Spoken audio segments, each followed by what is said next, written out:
ನಮಸ್ಕಾರ ಸ್ನೇಹಿತರೆ, ತಾಯಿಯ ಯೂಟ್ಯೂಬ್ ಚಾನಲ್ಗೆ ತಮ್ಮೆಲ್ಲರಿಗೂ ಆತ್ಮೀಯ ಸ್ವಾಗತ. ಸ್ನೇಹಿತರೆ, ಈ ಥರದ ವಿಡಿಯೋದಲ್ಲಿ ಜ್ಯೋತಿ ಮಾತೆ, ಜಗನ್ ಜ್ಯೋತಿ, ಬೆಳಕಿನ ದೇವಿ ತಾಯಿಯ ಕೃಪೆಯನ್ನು ಪಡಿತಕ್ಕಂಥದ್ದು ಹೇಗೆ, ಇದ್ರ ಬಗ್ಗೆ ವಿಡಿಯೋದಲ್ಲಿ ನೋಡೋಣ. ಮನೆಯಾಗಲಿ, ಮನದಲ್ಲಾಗಲಿ, ಜೀವನದಲ್ಲಾಗಲಿ, ದೇಹದಲ್ಲಾಗಲಿ ಮತ್ತು ಈ ಜಗತ್ತಿನಲ್ಲಾಗಲಿ ಬೆಳಕೆ ಇಲ್ಲದಿದ್ದರೆ ಒಂದು ಮನುಷ್ಯನ ಅಸ್ತಿತ್ವವೂ ಕೂಡ ಇಲ್ಲ, ಸೃಷ್ಟಿಯ ಅಸ್ತಿತ್ವವೂ ಕೂಡ ಇಲ್ಲ. ಹಾಗೆ ಮನುಷ್ಯನ ಜೀವನಕ್ಕೆ ಸಂಬಂಧಪಟ್ಟಂತೆ ಯಾವ ರೀತಿಯಾದಂಥ ಒಂದಂಶದ ಸಾಧ್ಯತೆಗಳು ಕೂಡ, ಜೀವನಕ್ಕೆ ಸಂಬಂಧಪಟ್ಟಂತೆ ಸಾಧ್ಯತೆಗಳು ಕೂಡ ಇಲ್ಲ.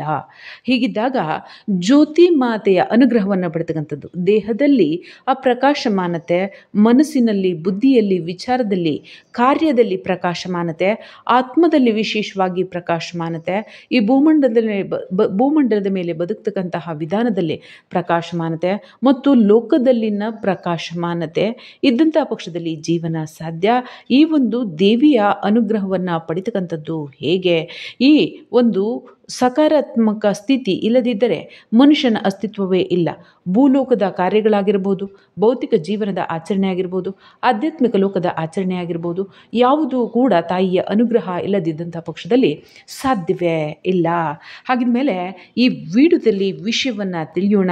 ಮನುಷ್ಯನ ನರನಾಡಿಗಳಲ್ಲಿ ಮತ್ತು ಮನುಷ್ಯನ ಪ್ರತಿಯೊಂದು ಕ್ಷಣದ ಆಚರಣೆಯಲ್ಲೂ ತಾಯಿಯ ಅನುಗ್ರಹ, ಕೃಪೆ ಎಂಬತಕ್ಕಂಥದ್ದು ಹೇಗಿರುತ್ತೆ, ಒಂದು ವೇಳೆ ಅನುಗ್ರಹ ಕೃಪೆ ಇಲ್ಲದಿದ್ದರೆ ಏನೇನಾಗುತ್ತೆ ಅನ್ನೋದನ್ನು ನಾವು ಈ ವಿಡಿಯೋದಲ್ಲಿ ನೋಡೋಣ. ಮಾತೆ, ಜಗನ್ಮಾತೆ, ಜಗನ್ಜ್ಯೋತಿ ತಾಯಿಯ ಕೃಪಾಕಟಾಕ್ಷವನ್ನು ಪಡೆತಕ್ಕಂಥದ್ದು ಹೇಗೆ ಅನ್ನೋದನ್ನು ನಾವಿಲ್ಲಿ ತಿಳಿಯೋಣ ಅಂತ ಹೇಳ್ತಾ, ಈ ವಿಡಿಯೋ ಇಷ್ಟ ಆದ ಲೈಕ್ ಮಾಡಿ, ಶೇರ್ ಮಾಡಿ, ಕಮೆಂಟ್ ಮಾಡಿ, ಚಾನಲ್ನ ಸಬ್ಸ್ಕ್ರೈಬ್ ಮಾಡ್ಕೊಳ್ಳಿ. ಆಲ್ ಎಂಬತಕ್ಕಂಥ ಬೆಲ್ ಬಟನ್ ಕೂಡ ಕ್ಲಿಕ್ ಮಾಡಿ. ಇದರಿಂದ ವಿಡಿಯೋ ಅಪ್ಲೋಡ್ ಮಾಡಿದ ತಕ್ಷಣ ಹೊಸ ವಿಡಿಯೋ ನಿಮಗೆ ನೋಟಿಫಿಕೇಶನ್ ಸಿಗುತ್ತೆ. ಹೊಸ ವಿಡಿಯೋ ಕೂಡ ವೀಕ್ಷಿಸಬಹುದು ಮತ್ತು ಈ ಚಾನಲ್ನ ಇರ್ತಕ್ಕಂತಹ ಅನ್ಯ ಜ್ಞಾನವರ್ಧಕ ವಿಡಿಯೋಗಳನ್ನು ಕೂಡ ವೀಕ್ಷಿಸಬಹುದು. ನಿಮಗೆ ಸಮಸ್ಯೆಗಳಿದ್ದಂಥ ಪಕ್ಷದಲ್ಲಿ ಯಂತ್ರ, ಮಂತ್ರ, ತಂತ್ರಕ್ಕೆ ಸಂಬಂಧಪಟ್ಟಂತೆ, ಧ್ಯಾನ, ಯೋಗ, ಕುಂಡಲಿನಿ ಶಕ್ತಿ ಜಾಗೃತಿಗೆ ಸಂಬಂಧಪಟ್ಟಂತೆ, ಮುದ್ರಾಭ್ಯಾಸಕ್ಕೆ ಸಂಬಂಧಪಟ್ಟಂತೆ, ಹಾಗೆ ಕಾನೂನಾತ್ಮಕ ವಿಷಯಗಳಿಗೆ ಸಂಬಂಧಪಟ್ಟಂತೆ, ಸಿವಿಲ್ ಆಗಿರ್ಬೋದು, ಕ್ರಿಮಿನಲ್ ಆಗಿರ್ಬೋದು, ಹಾಗೆ ಜಾತಕ ಪರಿಶೀಲನೆ, ಹಸ್ತ ಪರಿಶೀಲನೆಗೆ ಸಂಬಂಧಪಟ್ಟಂತೆ ಮತ್ತು ಈ ಜ್ಯೋತಿಷ್ಶಾಸ್ತ್ರ, ವಾಸ್ತುಶಾಸ್ತ್ರ, ಅಂಗಸಾಮುದ್ರಿಕ ಶಾಸ್ತ್ರ, ಹಾಗೆ ಹಸ್ತಶಾಸ್ತ್ರಕ್ಕೆ ಸಂಬಂಧಪಟ್ಟಂತೆ, ಹಸ್ತಸಾಮುದ್ರಿಕ ಶಾಸ್ತ್ರಕ್ಕೆ ಸಂಬಂಧಪಟ್ಟಂತೆ, ವಾಸ್ತುದೋಷ, ವಾಸ್ತುಶಾಸ್ತ್ರಕ್ಕೆ ಸಂಬಂಧಪಟ್ಟಂತೆ ತಮಗೆ ಸಮಸ್ಯೆಗಳಿದ್ದಂತಹ ಪಕ್ಷದಲ್ಲಿ ಈ ಒಂದು ನಂಬರ್ಗೆ 6364205078 ಈ ನಂಬರ್ಗೆ ಕರೆ ಮಾಡಿ ಕನ್ಸಲ್ಟೇಷನ್ ತೊಗೊಂಡು ಮಾತನಾಡ್ಬೋದು. ಜಾತಕ ಪರಿಶೀಲನೆ, ಹಸ್ತ ಪರಿಶೀಲನೆ ಕೂಡ ಮಾಡಿಸ್ಬೋದು. ಹಾಗೆಯೇ ನೆಗೆಟಿವಿಟಿ ರಿಮೂವಲ್ ತುಪ್ಪದ ಪೌಡರ್ ಕೂಡ ಇದೆ. ಈ ಒಂದು ಪೌಡರನ್ನು ಬಳಸೋದ್ರಿಂದ ವಾಮಾಚಾರದ ಸಮಸ್ಯೆಗಳಿಂದ ಮುಕ್ತರಾಗ್ಬೋದು, ತಾಂತ್ರಿಕ ಮಾಂತ್ರಿಕ ಬಾಧೆಗಳಿಂದ ಮುಕ್ತರಾಗ್ಬೋದು. ದೇಹದಲ್ಲಿ ಆತ್ಮದ ಸಮಸ್ಯೆ ಇದ್ದರೆ ಇದನ್ನು ಸ್ಮೆಲ್ ತಗೋಬೋದು. ಜೊತೆಗೆ 2 ರೀತಿಯಾಗಿ ಆಯಿಲ್ ಇದೆ. ದೇಹದಲ್ಲಿನ ಆತ್ಮ ಸಮಸ್ಯೆ ನಿವಾರಣೆಗೆ, ರೋಗ ರುಜಿನಿಯ ಸಮಸ್ಯೆ ನಿವಾರಣೆಗೆ ಈ ಒಂದು ಆಯಿಲನ್ನು, ಪೌಡರನ್ನು ಬಳಸೋದ್ರಿಂದ ಆತ್ಮ ಸಮಸ್ಯೆಗಳಿಂದ ಮುಕ್ತರಾಗಿರ್ಬೋದು.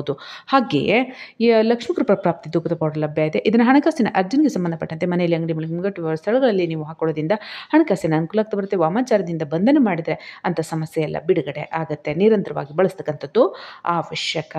ವಿಡಿಯೋದಲ್ಲಿ ವಿಷಯಗಳೊಂದಿಗೆ ಮುಂದುವರಿಯೋಣ. ಗಮನಿಸಿ, ನಿಮ್ಮ ಎಚ್ಚರ ಕೂಡ ಬೆಳಕು.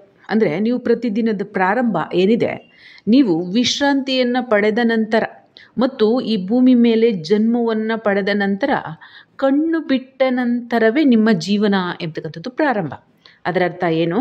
ಬೆಳಕಿನೊಂದಿಗೆ, ಈ ಜಗತ್ತಿನ ಬೆಳಕಿನೊಂದಿಗೆ ಸಂಪರ್ಕವನ್ನು ನೀವು ಹೊಂದಿದಂತಹ ಪಕ್ಷದಲ್ಲಿ ನಿಮ್ಮ ಜೀವನ ಪ್ರಾರಂಭ ಮತ್ತು ನಿಮ್ಮ ಜೀವನದ ಆಚರಣೆ ಎಂಬತಕ್ಕಂಥದ್ದು ಪಾದಾರ್ಪಣೆಯನ್ನು, ಸಕಾರಾತ್ಮಕ ಕಾರ್ಯಗಳಿಗೆ ಸಂಬಂಧಪಟ್ಟಂತೆ, ಜೀವನ ಆಚರಣೆಗೆ ಸಂಬಂಧಪಟ್ಟಂತೆ ಪಾದಾರ್ಪಣೆಯನ್ನು ಮಾಡ್ತಕ್ಕಂಥದ್ದು ಪ್ರಥಮ ಹೆಜ್ಜೆ. ನಿಮ್ಮ ಕಣ್ಣು ತೆರೆದಾಗ, ನೀವು ಹುಟ್ಟಿದಂಥ ಸಂದರ್ಭದಲ್ಲಿ ಕಣ್ಣು ಮುಚ್ಕೊಂಡೇ ಇರ್ತೀರ. ನಂತರದಲ್ಲಿ ಕೆಲ ದಿನಗಳು ಬೇಕು ಆ ಮಗು ಕಣ್ಣು ಬಿಡಲಿಕ್ಕೆ, ಅಂದರೆ ನೀವೇ ಆಗಿದ್ದೀರ. ಆ ನಿಮ್ಮ ಕಣ್ಣು ಬಿಡ್ತಕ್ಕಂಥ ಸಮಯ ಎಂದರೆ ನೀವು ಲೋಕವನ್ನು ಕಣ್ಣು ಬಿಟ್ಟು ನೋಡುವವರೆಗೂ ನಿಮ್ಮ ಜೀವನ ಪ್ರಾರಂಭ ಆಗೋದಿಲ್ಲ. ಲೋಕ ಅಂದರೆ ಏನು? ಬೆಳಕು. ಈ ಒಂದು ಯೂನಿವರ್ಸ್ ಅಂದರೆ ಏನು? ಸಕಾರಾತ್ಮಕ ಶಕ್ತಿ. ಈ ಒಂದು ಎನರ್ಜಿ, ಸಕಾರಾತ್ಮಕತೆಯನ್ನು, ಬೆಳಕನ್ನು ನೀವು ನೋಡುವ ಮುಂಚೆ ನಿಮ್ಮ ಜೀವನ ಅಸ್ತಿತ್ವವೇ ಇಲ್ಲ.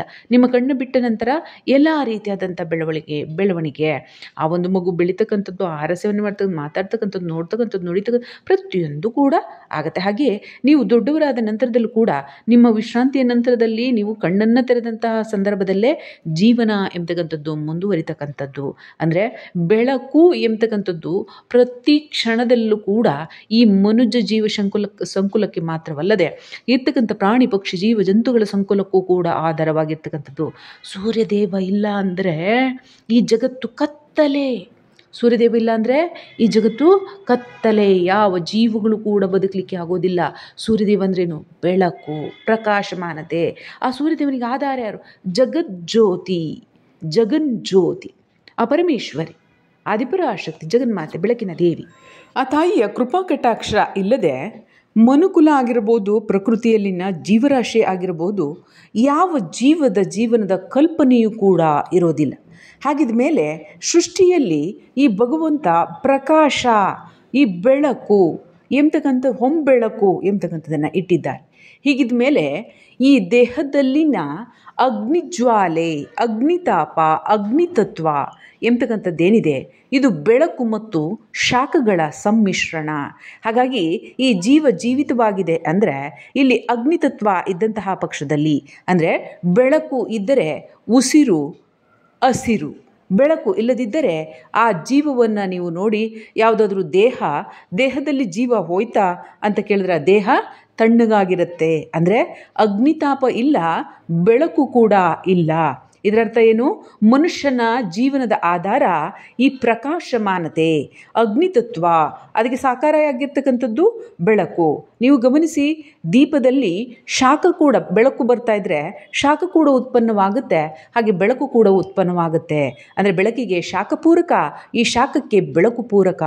ಹಾಗಿದ್ದಾಗ ಯಾರ ದೇಹ ಜೀವಿತವಾಗಿದೆಯೋ ಅಂಥ ದೇಹದಲ್ಲಿ ಪ್ರಕಾಶಮಾನತೆ, ಬೆಳಕಿನ ದೇವಿ ಜಗನ್ಮಾತೆಯ ಕೃಪಾ ಕಟಾಕ್ಷ ಇದೆ, ವಾಸ ಇದೆ. ದೈವ ಎಲ್ಲಿದೆ ಅಂತ ಕೇಳ್ತಾರೆ. ಇದೇ ದೈವಶಕ್ತಿಯ ಒಂದು ಸ್ವರೂಪ, ಇದೇ ದೈವಶಕ್ತಿಗೆ ಉದಾಹರಣೆ. ದೈವಶಕ್ತಿ, ದಿವ್ಯಶಕ್ತಿ, ಆ ಭಗವಂತ ವಾಸ ಮಾಡ್ತಿರ್ತಕ್ಕಂಥ ಸ್ಥಾನ ಅಂದರೆ ಈ ದೇಹವೂ ಹೌದು. ಇದರಲ್ಲಿ ಏನು ಪ್ರಕಾಶಮಾನತೆ ಇದೆ, ಬೆಳಕು ಏನಿದೆ, ಈ ಒಂದು ಅಗ್ನಿತತ್ವ ಏನಿದೆ, ಇದು ದೈವಿಕ ಸ್ವರೂಪ. ಹಾಗಾಗಿ ಈ ಒಂದು ಜೀವನ ಸಕಾರಾತ್ಮಕ ಇರಬೇಕು ಅಂದರೆ ಬುದ್ಧಿ ಕೂಡ ಸಕಾರಾತ್ಮಕ ಇರಬೇಕಲ್ವಾ? ಅದರಿಂದಾಗಿ ಬೆಳಕಿನಲ್ಲಿ ಪ್ರಕಾಶಮಾನತೆ ಅಂದರೆ ಸರಿಯಾದಂಥ ಆಚರಣೆ, ವಿಚಾರ, ಮಾತು, ಮಾರ್ಗದಿಂದ ಈ ಒಂದು ಬುದ್ಧಿಯಲ್ಲಿ, ಮನಸ್ಸಿನಲ್ಲಿ, ಆಚರಣೆಯಲ್ಲಿ ಪ್ರಕಾಶಮಾನತೆ ಎಂಬತಕ್ಕಂಥದ್ದಿರುತ್ತೆ.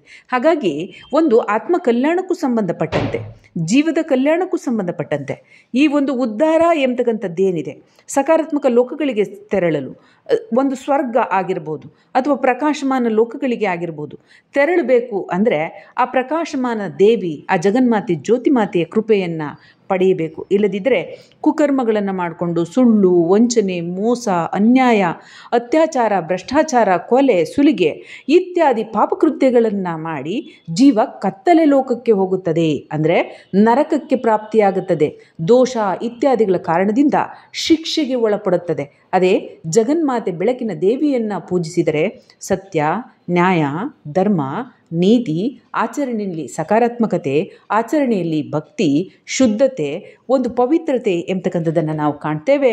ಇದೆಲ್ಲವೂ ಕೂಡ ಜಗನ್ಮಾತೆ, ಆ ಜ್ಯೋತಿ ತಾಯಿಯ ಸ್ವರೂಪ ಆಗಿದೆ. ಹಾಗಾಗಿ ಯಾರು ಈ ಸಕಾರಾತ್ಮಕ ಆಚರಣೆಯನ್ನು ಮಾಡ್ತಾರೆ ಆಗ ಜ್ಯೋತಿಮಾತೆಯ ಕೃಪೆ ಇದೆ ಅಂತ ಅರ್ಥ. ಮನುಷ್ಯ ವರ್ಗವೆಲ್ಲವೂ ಕೂಡ ಬದುಕುವುದೇ ಆದಲ್ಲೂ ಕೂಡ ಯಾವುದು ಜೀವಿತವಾಗಿ ಸಕಾರಾತ್ಮಕ ಕಾರ್ಯವನ್ನು ಮಾಡುತ್ತೋ ಅಂಥದ್ರಲ್ಲಿ ಜ್ಯೋತಿಮಾತೆ ಅನುಗ್ರಹ ಹೆಚ್ಚಾಗಿ ಇರ್ತಕ್ಕಂಥದ್ದನ್ನು ನಾವು ಕಾಣ್ತೇವೆ. ಹಾಗಿದ್ದಾಗ ಆ ತಾಯಿಯ ಕೃಪೆಗೆ ಪಾತ್ರರಾಗ್ತಕ್ಕಂಥದ್ದು ಹೇಗೆ? ಜಗನ್ಮಾತೆ ದೇವಿ ಈ ಸೃಷ್ಟಿಯನ್ನು ಪ್ರಕಾಶಮಾನತೆಯಿಂದ ಹೇಗೆ ಸೃಷ್ಟಿ ಮಾಡಿದಳೋ ಅಲ್ಲಿ ಸಕಾರಾತ್ಮಕತೆ ಇದೆ. ಆ ಸಕಾರಾತ್ಮಕತೆಯಲ್ಲಿ ಮನುಷ್ಯ ವರ್ಗವನ್ನು ಹೇಗೆ ಸೃಷ್ಟಿ ಮಾಡಿದಳೋ ಅಲ್ಲೂ ಕೂಡ ಪವಿತ್ರತೆ ಇದೆ. ಮನುಷ್ಯ ವರ್ಗವನ್ನು ಸೃಷ್ಟಿಯನ್ನು ಮಾಡಿದ ನಂತರ ಆಚರಣೆಯಲ್ಲೂ ಕೂಡ ಹೇಗೆ ಯಮ ನಿಯಮಾದಿಗಳನ್ನು ಇಟ್ಟಳೋ, ಈ ಒಂದು ವೇದಗಳೆಲ್ಲ ಆಗಿರ್ಬೋದು, ಋಗ್ವೇದ, ಯಜುರ್ವೇದ, ಸಾಮವೇದ, ಅಥರ್ವಣ ವೇದಗಳಲ್ಲಾಗಿರ್ಬೋದು, ಎಲ್ಲವೂ ಕೂಡ ಪ್ರಕಾಶಮಾನತೆಯನ್ನು ಬಿಂಬಿಸುತ್ತೆ, ಸಕಾರಾತ್ಮಕ ಆಚರಣೆಯನ್ನು ಬಿಂಬಿಸುತ್ತೆ, ಲೋಕದಲ್ಲಿನ ಸೃಷ್ಟಿಯಲ್ಲಿ ಇರ್ತಕ್ಕಂಥ ಅಂಶಗಳನ್ನು ಬಿಂಬಿಸುತ್ತೆ. ಇದೆಲ್ಲವೂ ಕೂಡ ಮನುಕುಲಕ್ಕೆ ಅಂದರೆ ಮನುಷ್ಯನ ಜೀವನದ ಆಚರಣೆಗೆ ಬೇಕಾಗಿರ್ತಕ್ಕಂಥ ಜ್ಞಾನವೇ ಆಗಿದೆ. ಹಾಗಾಗಿ ಜ್ಞಾನದಾಯಿನಿ, ಜ್ಞಾನಮಾತೆ, ಈ ಜ್ಯೋತಿ ಸ್ವರೂಪಿಣಿ. ಆ ಕಾರಣದಿಂದ ಯಾರು ಸಕಾರಾತ್ಮಕ ಈ ಸೃಷ್ಟಿಗೆ ಅನುಗುಣವಾಗಿ ದೇವಿ ಏನು ಯಾವ ರೀತಿಯಾಗಿ ರಚನೆಯನ್ನು ಮಾಡಿ ಸಕಾರಾತ್ಮಕತೆಯನ್ನು ರಚನೆ ಮಾಡಿ ಹೇಗೆ ಬಿಟ್ಟಿದ್ದಾಳೋ ಆ ಸಕಾರಾತ್ಮಕತೆಯನ್ನು ಯಾವ ಜೀವಗಳು ಆಚರಣೆಯನ್ನು ಮಾಡುತ್ತವೋ, ಯಾವ ಜೀವಗಳು ನಡೆದುಕೊಳ್ಳುತ್ತವೋ ಅಂತಹ ಜನರಿಗೆ, ಜೀವಿಗಳಿಗೆ ಪಶು ಪಕ್ಷಿ ಜೀವ ಜಂತುಗಳಿಗೆ ಈ ದೇವಿಯ ಅನುಗ್ರಹ ಇರುತ್ತೆ. ಹಾಗಾಗಿ ಎಷ್ಟೋ ದೇವಸ್ಥಾನಗಳಲ್ಲ, ಎಷ್ಟು ದೇಶಗಳನ್ನು ನೀವು ನೋಡಿ, ಅಲ್ಲಿ ಆ ಸೂರ್ಯದೇವನ ಬೆಳಕು ಹೆಚ್ಚಾಗಿ ಲಭ್ಯ ಆಗೋದೇ ಇಲ್ಲ. ಎಂದು ಕೂಡ ಅರ್ಧ ಹಗಲು ಮಾತ್ರ ಪ್ರಾಪ್ತಿಯಾಗತ್ತೆ. ಮಿಕ್ಕಂತೆ ಯಾವಾಗಲೂ ಕೂಡ ಕತ್ತಲೆ ಸ್ಥಿತಿಯನ್ನು ನಾವು ಕಾಣ್ತೇವೆ, ಮಂಜು ತುಂಬಿದ ಸ್ಥಿತಿಯನ್ನು ನಾವು ಕಾಣ್ತೇವೆ. ಸೂರ್ಯೋದಯ ಆಗುವುದೇ ಇಲ್ಲ, ಸೂರ್ಯೋದಯ ಆದರೂ ಕೂಡ ಕಾಣಿಸುವುದೇ ಇಲ್ಲ. ಪರ್ವತ ಶ್ರೇಣಿಗಳೆಲ್ಲವೂ ಕೂಡ, ಹಿಮಾಲಯ ತಪ್ಪಲುಗಳೆಲ್ಲವೂ ಕೂಡ ಮುಚ್ಚಿ, ಬೆಟ್ಟ ಗುಡ್ಡಗಳೆಲ್ಲವೂ ಮುಚ್ಚಿ, ಮನೆಗಳಿಗೆ ಬೆಳಕೇ ಬರೋದಿಲ್ಲ. ಚಂದ್ರದೇವನ ಬೆಳಕಿನಂತೆ ಹಗಲೂ ಕೂಡ. ಹಾಗಾಗಿ ಜಗನ್ಮಾತೆ ಜ್ಯೋತಿಮಾತೆಯ ಕೃಪೆಗೆ ಪಾತ್ರರಾಗಿರ್ತಕ್ಕಂತಹ ಈ ಮನುಕುಲದ ಭೂಮಿ ಮೇಲೆ ಇರ್ತಕ್ಕಂಥ ಜೀವರಾಶಿಗಳಿಗೆ ಅನುಗ್ರಹ ಇದ್ದರೆ ಮಾತ್ರ ಈ ಬೆಳಕು ಮನುಷ್ಯ ದೇಹದಲ್ಲಿ, ಜೀವನದಲ್ಲಿ ಮತ್ತು ಬಾಳ್ತಕ್ಕಂಥ ಭೂಮಂಡಲದಲ್ಲಿ ಲಭ್ಯವಾಗುತ್ತೆ. ಹಾಗಾಗಿ ಮನುಷ್ಯನ ಉದ್ಧಾರ, ಕಲ್ಯಾಣ, ಈ ಒಂದು ಪವಿತ್ರವಾದಂಥ ಬದುಕಿಗೆ ಆಧಾರ ಎಂತಕ್ಕಂಥದ್ದು ಜ್ಯೋತಿಮಾತೆ. ಅದರಿಂದಾಗಿ ಸಕಾರಾತ್ಮಕ ಆಚರಣೆಗಳನ್ನು ಮಾಡುವ ಮೂಲಕ, ಭಕ್ತಿ ಆಚರಣೆಗಳನ್ನು ಮಾಡುವ ಮೂಲಕ ಭಗವಂತ ಮನುಷ್ಯ ವರ್ಗವನ್ನು, ಈ ಸೃಷ್ಟಿಯನ್ನು ಹೇಗೆ ಸಕಾರಾತ್ಮಕವಾಗಿ ರಚನೆ ಮಾಡಿದ್ರು ಅದೇ ರೀತಿಯಾದಂಥ ಸಕಾರಾತ್ಮಕ ಆಚರಣೆಯನ್ನು ಮಾಡುವ ಮೂಲಕ ಸದಾಕಾಲ, ಅಂದರೆ ಬೆಳಗ್ಗೆ ಆಗಿರ್ಬೋದು, ಸಂಜೆ ಆಗಿರ್ಬೋದು, ದೇವರಿಗೆ ಜ್ಯೋತಿಯನ್ನು ಬೆಳಗಿಸಿ ಸ್ಮರಣೆ ಮಾತ್ರದಲ್ಲಿ ಮತ್ತು ದೈವಕ್ಕೆ ಕೈ ಮುಗಿಯುವ ಮೂಲಕ ದೀಪವನ್ನು ಬೆಳಗಿ ನಮ್ಮ ದೇಹದ, ಮನಸ್ಸಿನ, ಬುದ್ಧಿಯ, ಜೀವನದ ಅಂಧಕಾರವನ್ನು ತೊಲಗಿಸು ಎಂಬ ಪ್ರಾರ್ಥನೆಯೊಂದಿಗೆ ಪ್ರತಿದಿನ ಯಾರು ಆಚರಣೆಯನ್ನು ಮಾಡ್ತಾರೋ ಅಂಥವರಿಗೆ ಈ ಬೆಳಕಿನ ದೇವಿ ಜಗನ್ಮಾತೆ ಅನುಗ್ರಹ ಪ್ರಾಪ್ತಿಯಾಗುತ್ತೆ. ಈ ಭೂಮಂಡಲದಲ್ಲಿ ಜೀವನ ಕೂಡ ಚೆನ್ನಾಗಿರುತ್ತೆ. ನಂತರದಲ್ಲಿ ಆತ್ಮಕಲ್ಯಾಣ, ಅಂದರೆ ಮೇಲಿನ ಸ್ವರ್ಗಲೋಕಗಳಿಗೆ, ಸಕಾರಾತ್ಮಕ ಲೋಕಗಳಿಗೆ ಕೂಡ, ಬೆಳಕಿನ ಲೋಕಗಳಿಗೆ ಪ್ರವೇಶವನ್ನು ಪಡೆಯಲಿಕ್ಕೆ ಈಗಲೇ ಮನುಷ್ಯನ ಬದುಕಿದ್ದಾಗಲೇ ಅನುಗ್ರಹ ಪ್ರಾಪ್ತಿಯಾಗುತ್ತೆ ಅಂತ ಹೇಳ್ತಾ ಈ ವಿಡಿಯೋ ನಾನು ಮುಗಿಸ್ತಾ ಇದ್ದೇನೆ. ಮುಂದಿನ ವಿಡಿಯೋದಲ್ಲಿ ಭೇಟಿಯಾಗೋಣ. ದೈವಿಕಾಚರಣೆಗಳನ್ನು ಅವಶ್ಯವಾಗಿ ಮಾಡಿ, ಪೂಜೆ ಕೈಕರ್ಯಗಳನ್ನು ಅವಶ್ಯವಾಗಿ ಮಾಡಿ, ಯಥಾಶಕ್ತಿ ಮತಿ ಮಂತ್ರ ಜಪ ತಪಾದಿಗಳನ್ನು, ದೇವಸ್ಥಾನದ ದೇವರ ದರ್ಶನವನ್ನು, ದೈವಿಕ ಆಚರಣೆಗಳನ್ನು, ದೇವಾಲಯದ ಕಾರ್ಯಗಳನ್ನು, ಸಕಾರಾತ್ಮಕ ಆಚರಣೆಗಳನ್ನು ಅವಶ್ಯವಾಗಿ ಮಾಡಿ. ಅಂತಹ ಸಂದರ್ಭದಲ್ಲಿ ಮನೆಗಳಲ್ಲಿ, ಹಾಗೆ ದೇಹದಲ್ಲಿ, ಮನಸ್ಸಿನಲ್ಲಿ, ಜೀವನದಲ್ಲಿ ಒಂದು ಪ್ರಕಾಶಮಾನತೆ ಎಂಬತಕ್ಕಂಥದ್ದು ಇರುತ್ತೆ. ಅದರಿಂದ ಮನುಷ್ಯನ ಇಚ್ಛೆಗಳೆಲ್ಲವೂ ಕೂಡ ಪೂರ್ತಿಯಾಗುತ್ತೆ, ಮನುಷ್ಯನ ಸಕಾರಾತ್ಮಕ ಬೆಳವಣಿಗೆ ಸಹಕಾರಿಯಾಗುತ್ತೆ ಮತ್ತು ಆತ್ಮ ಕಲ್ಯಾಣಕ್ಕೆ ಬದುಕಿದ್ದಾಗಲೇ ಆ ಪ್ರಕಾಶಮಾನತೆ ಎಂಬತಕ್ಕಂಥದ್ದು ಲಭ್ಯ ಆಗುತ್ತೆ. ಅದರ ಅರ್ಥ ತಾಯಿಯ ಕೃಪಾ ಕಟಾಕ್ಷಕ್ಕೆ ಪಾತ್ರ ಆಗಿರ್ತಕ್ಕಂಥದ್ದು. ಸದಾಕಾಲ ಆಚರಣೆಯಲ್ಲಿ ಶುದ್ಧತೆ, ಸಕಾರಾತ್ಮಕತೆ ಇದ್ದರೆ ಒಂದು ದೈವಿಕ ಸ್ಥಿತಿ ಮನುಷ್ಯನಲ್ಲಿ ಬದುಕಿದ್ದಾಗಲೇ ಉತ್ಪನ್ನವಾಗುತ್ತೆ ಅಂತ ಹೇಳ್ತಾ ಈ ವಿಡಿಯೋ ನಾನು ಮುಗಿಸ್ತಾ ಇದ್ದೇನೆ. ಮುಂದಿನ ವಿಡಿಯೋದಲ್ಲಿ ಭೇಟಿಯಾಗೋಣ.